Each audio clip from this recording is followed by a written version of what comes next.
Bonjour à tous, je suis Patrice Marcadet. Vous écoutez Et maintenant, le podcast qui souhaite vous accompagner dans votre réflexion lorsque vous êtes confronté à des choix et que plein d'incertitudes, vous vous demandez « Et maintenant ?» Pour ce numéro de rentrée, je vous propose de rencontrer un professionnel, si j'ose dire, de la décision. Il a voulu sa vie durant, garder la barre, choisir sa route.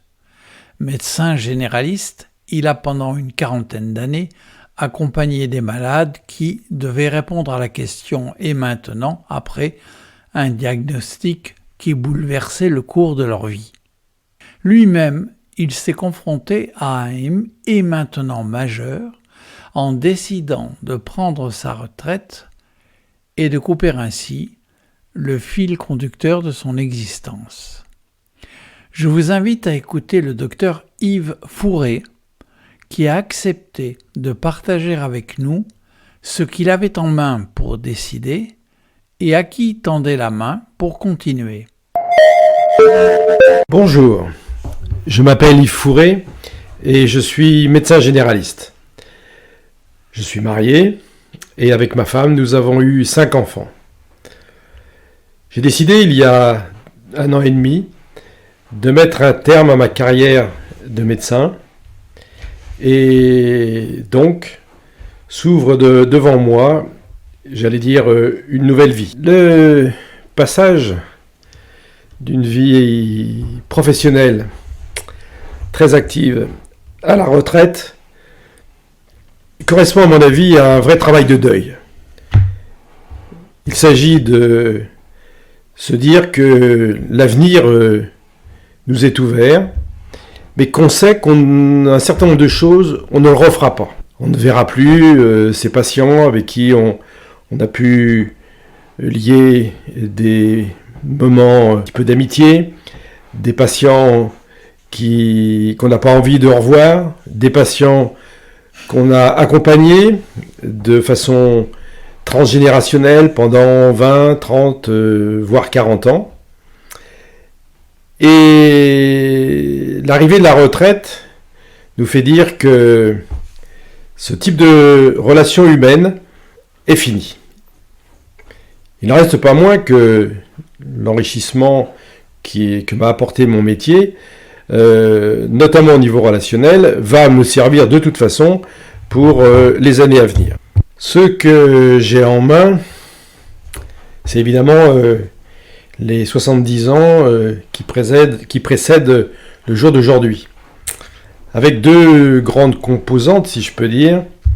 Une composante professionnelle et une composante familiale. D'un côté, le médecin généraliste, c'est le médecin à la fois du corps et de l'âme. Et de l'autre côté, le père de famille, c'est celui qui a donné la vie et qui doit en même temps assumer la pérennité de cette vie familiale, tant au point de vue présence, amour, mais aussi au point de vue financier. Donc, dans ma main, j'ai ces 2 composantes qui perdureront, quoi qu'il arrive, que ce soit en ce qui concerne ma famille et mon passé, qui restera pour moi gravé à jamais. Mon passé professionnel, il est important parce que ma profession a occupé quasiment 50 à 60 heures de mes semaines depuis quasiment l'âge de 19 ans, l'âge à laquelle je suis rentré à la faculté de médecine de Lyon, pour en sortir quelques années plus tard avec le titre de docteur en médecine. Parallèlement à cette carrière hospitalière, j'ai mené de front une activité libérale de médecin généraliste, de médecin de famille. Heureusement, j'étais très bien secondé par ma femme qui gérait le quotidien. Devenir médecin, est-ce le choix d'un métier ou la réponse à un appel, une vocation ? Ne me voyez pas faire autre chose. Certains pensent être pompier, avocat ou militaire. Moi, dans ma tête, je serais médecin. Alors, est-ce que le petit Fourré de 12 ans le savait ? Pourquoi il voulait être médecin ? C'est pas sûr. Est-ce que Paul, sur le chemin de Damas, allait savoir que sa vie allait être changée complètement?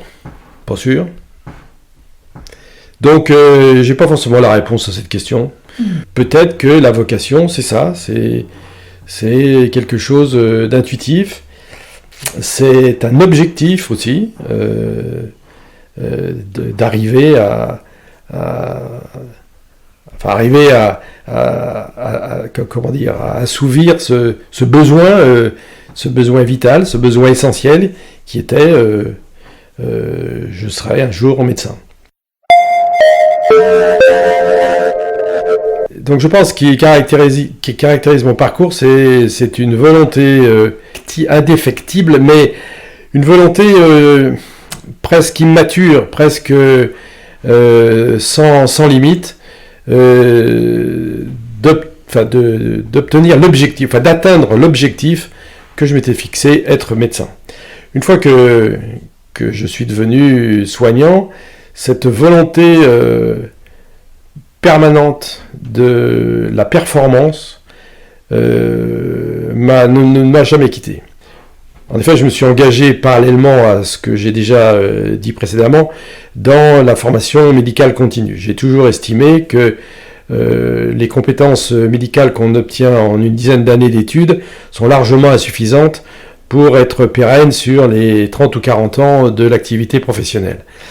Donc j'ai mené, alors là aussi avec une volonté assez affichée, de travailler au plan syndical pour que la formation des médecins généralistes soit reconnue et soit proposée à l'ensemble de mes confrères, et ce à travers un engagement dans une association nationale de formation médicale continue des médecins généralistes.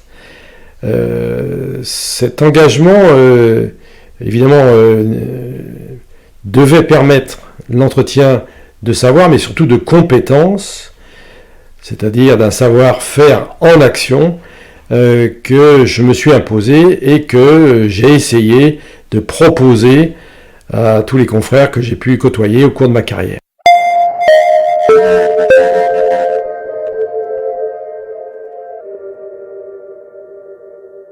Science et conscience, évidemment, sont très intimement liés dans ma démarche, et cette confiance dans la science, c'est aussi une forme d'humilité que justement on ne sait rien à un temps donné, et que ce qu'on croit savoir est remis en question dès le lendemain. En médecine, on admet que la moitié de nos connaissances sont à renouveler tous les 5 ans. Et à partir de ce principe, je pense que faire confiance à la science pour soigner les corps et les âmes nécessite effectivement un regard à la fois très critique, mais en même temps très humble. Et c'est ces deux paramètres qui m'ont toujours permis d'avancer à petits pas.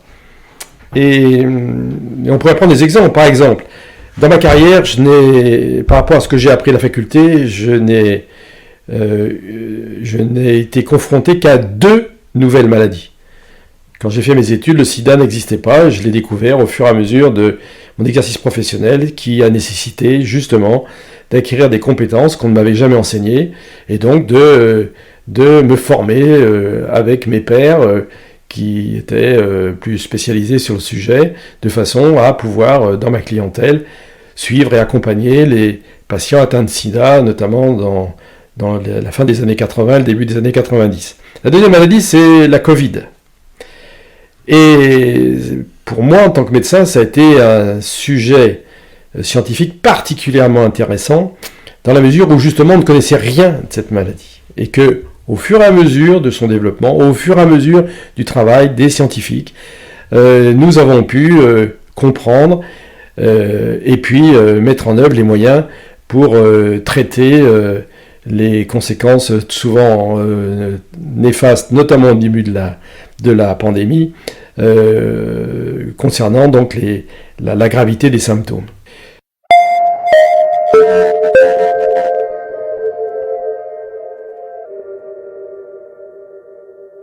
Ce qui est intéressant ce qui m'a toujours intéressé, dans ma position de médecin généraliste, c'est que justement, si la science répond à des exigences, j'allais dire, quasiment binaires, c'est ou c'est pas, l'expérience marche ou ne marche pas.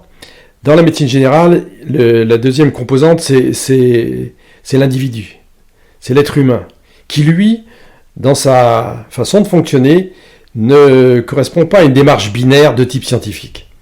Et la grande richesse de la médecine générale, c'est de pouvoir associer des compétences scientifiques, pouvant s'appuyer sur des algorithmes, sur des démarches scientifiques complexes, mais aussi doit tenir compte de la spécificité de chacun des patients qui est en face de nous, avec son histoire, avec sa culture, avec son mode de vie, avec ses suffisances et ses insuffisances. Et c'est cette association des deux composantes, d'un côté une science normative et de l'autre côté une science humaine non normative, fait l'intérêt m'a permis de pratiquer ce métier pendant 40 ans avec toujours le même plaisir et le même bonheur.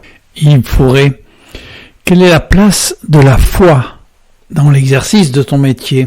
Avoir la foi, c'est quoi? Hier, j'ai assisté à un enterrement, un de plus, et tous les mots qui ont été proposés par le diacre pour lui résonnaient de façon très creuse pour moi, sauf pendant l'homélie où il est redevenu un homme. Mais le reste du temps, les mots Dieu m'accueille, Dieu va accueillir en son sein celui qui est dans ce cercueil, et Dieu dans sa grande miséricorde, soyons joyeux de tout ça, pour moi c'est une sémantique qui n'a plus de sens. Avoir la foi dans mon métier, donc finalement ça reposait sur une croyance que bien je pouvais aider mon prochain, je pouvais le soigner, mais avec une certitude, c'est que jamais je l'empêcherai de mourir. Donc le lien entre la vie et la mort dans ce métier, et peut-être que c'est ce qui m'a donné l'envie d'être médecin, c'est d'aider l'autre, mais là encore avec beaucoup d'humilité, sachant que je ne serai pas le Père éternel qui l'empêchera de mourir.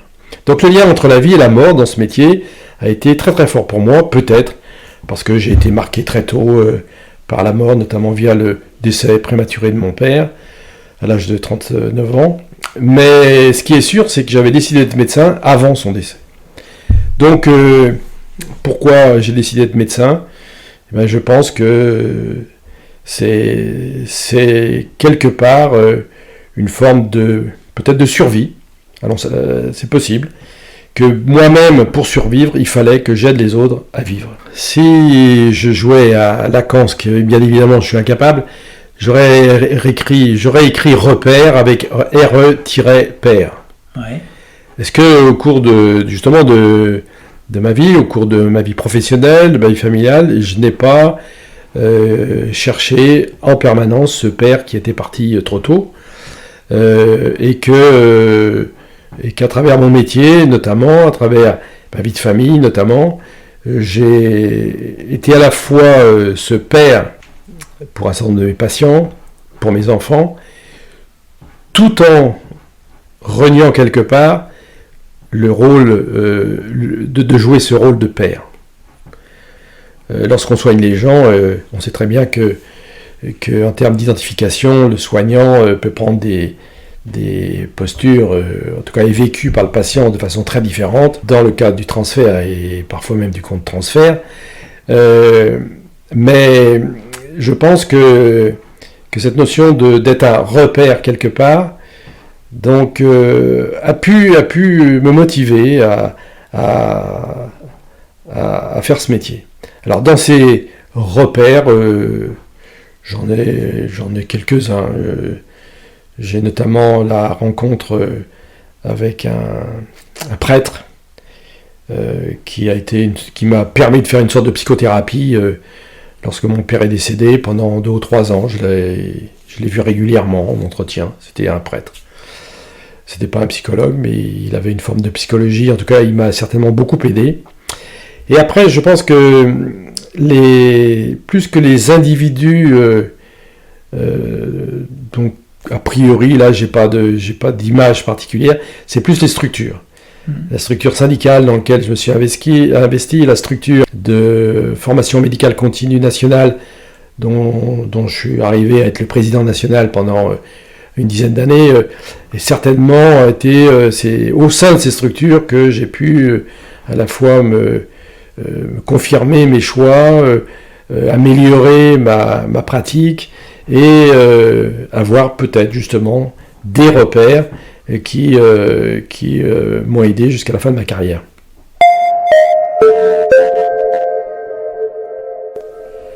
Et donc on en arrive à ta prise de décision et maintenant la retraite. Donc c'est quelque chose qui n'est pas facile, mais dans la mesure où c'est un choix, je pense que ce travail a déjà été commencé il y a longtemps, et enfin au moins quelques années, et n'est pas arrivé du jour au lendemain où j'ai baissé le rideau de mon activité libérale dans mon cabinet et où j'ai démissionné de mon poste de président national de cette structure de formation médicale continue. Et donc je pense que c'est une chance. Très souvent, lorsqu'un deuil arrive, les gens sont pris au dépourvu, voire même sidérés, alors qu'ils se préparaient justement à un décès, notamment dans le cadre de maladies chroniques. La chance de pouvoir faire un choix, c'est à partir du moment où ce choix est fait, c'est donc de l'accepter d'abord et de le mettre en œuvre. Et je pense que les différents temps du travail de deuil sont raccourcis, et en tout cas le deuil est obligatoire à faire lorsqu'on prend sa retraite, mais en même temps, étant raccourci et moins douloureux, il permet de rebondir plus facilement. Cette retraite est aussi une ouverture vers une autre façon de vivre. Et dans ma main, depuis 18 mois maintenant, une des composantes importantes, c'est la gestion du temps. Lorsque l'on travaille 50 à 60 heures par semaine et qu'on se retrouve le lundi matin sans journée organisée, il est évident que le rapport au temps va être considérablement modifié.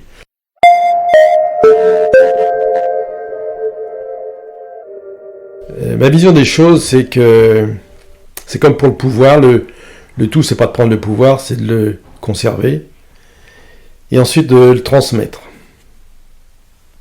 On sait que toute activité humaine a un début, a une phase d'état pleine et entière, et a une fin. Donc le temps qui passe, c'est aussi, de mon point de vue, c'est être capable de préparer sa fin de façon positive. Je pense que préparer sa fin, c'est comme pour préparer sa retraite, qui est l'antichambre de la mort quelque part, comme la maladie est une antichambre de la mort. Passer de l'état important à malade, c'est un vrai travail de deuil d'un état antérieur où tout était facile. Et donc le maintenant, dans ma main, il y a la préparation de la sortie. Ne pas rater sa sortie, pour moi, c'est quelque chose d'important. Et il faudra peut-être bien 20 ou 30 ans pour préparer ma sortie. Donc c'est en même temps une projection sur l'avenir que moi je trouve très positive. Et j'élargirais en disant que c'est un vrai travail de solitude. Préparer sa sortie, ça ne peut se faire que par soi-même. Et quand je parle de solitude, c'est la vision positive de la solitude que Alain, qui était un philosophe du début du XXe siècle, proposait. Il disait, on a été seul et on va mourir seul. C'est bien, là encore, une décision de liberté. C'est-à-dire décider, préparer sa sortie, c'est tout faire pour que je puisse être conscient jusqu'au dernier instant de ce que je suis à l'instant de mon départ. Donc pour moi, les prochaines années, c'est ça. C'est faire un travail en solitude positive pour préparer cet instant qui est une image en miroir de la naissance que j'ai eue et que nous avons tous eue. À ne pas rater la dernière marche de ce qui aura été notre passage sur Terre, moi c'est quelque chose qui me va très bien. Sur ma tombe, je verrai bien, il est enfin en paix. Il a trouvé la paix. Il peut dormir tranquille. Voilà le genre de choses. Marquer l'apaisement. L'apaisement d'une vie bien remplie, d'une vie où il a fallu se battre, où il a fallu trouver l'énergie en soi pour continuer à vivre et partir. L'impression extérieure, c'est quelqu'un d'un peu hyperactif avec de l'énergie, mais une voiture ou un gros camion pour développer beaucoup d'énergie, il a besoin de gasoil. Donc il faut alimenter cette énergie. Et quand je dis combat, c'est que rien ne m'a été donné, mais je pense que chaque individu c'est pareil.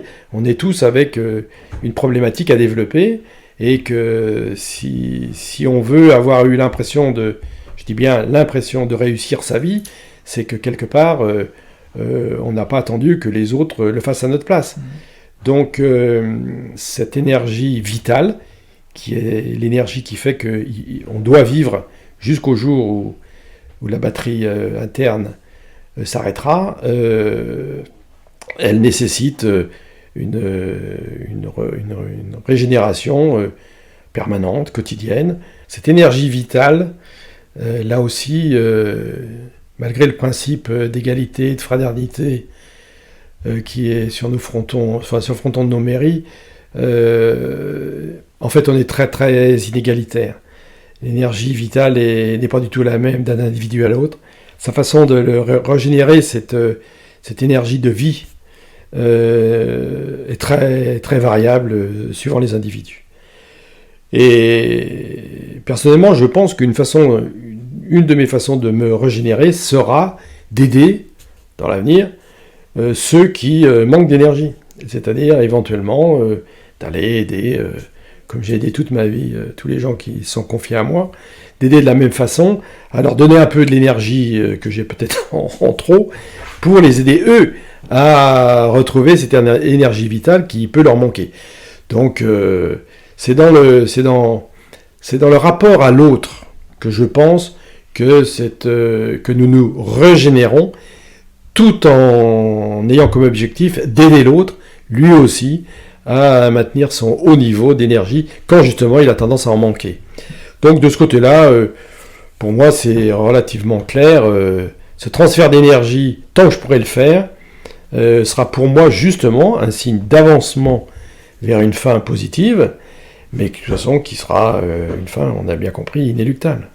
Pour l'instant, je travaille dans un groupe de travail plutôt scientifique, puisque j'anime un groupe de 12 personnes qui travaillons sur des sujets scientifiques, justement à mettre en forme pour les proposer à mes collègues généralistes encore en activité. Donc là, c'est une aide à l'autre à travers un travail important. Et puis après, je pense que ce sera à travers la vie associative,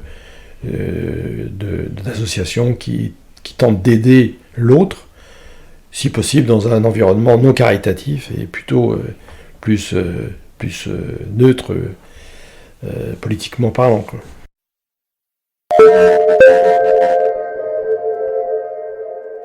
Merci Dr Yves Fourré. Merci Yves de t'être prêté à ma proposition du « Et maintenant la retraite ». Tu nous as bien fait partager tout ce que tu as en main pour affronter cette nouvelle étape de la vie. Ton parcours fut parfois rude et tu as eu la simplicité de nous dire les mains que tu avais saisies. Toi qui as tenu la main de tant de personnes, tu sembles prêt à tendre la main pour insuffler encore un peu de l'énergie dont tu débordes. Chers auditeurs, je souhaite que ce podcast soit le plus possible interactif. Nous sommes tous sachants, nous sommes tous apprenants. Si vous avez des retours à partager sur et avec Yves Fourré, adressez-les-moi, je les lui transmettrai, ainsi qu'aux abonnés de ce podcast. Écrivez-moi patricemarcade, marcade, @c-adire.net. À bientôt.